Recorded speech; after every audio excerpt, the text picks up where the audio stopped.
پر بلال حبشی دروازے پہ داخل ہوئے تو فاروق اعظم نے کرسی چھوڑ دی، ہاتھ باندھ کے کونے میں کھڑے ہو گئے۔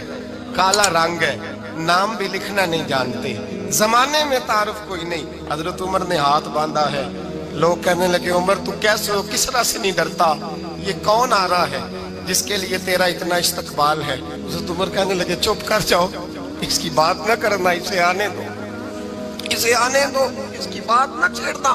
حضرت سیدنا بلال آئے، کہنے لگے امیر المومنین کیا کر رہے ہو؟ فرمایا نہیں چپ کر یار، بازو پکڑا، اپنی کرسی پہ بٹھایا۔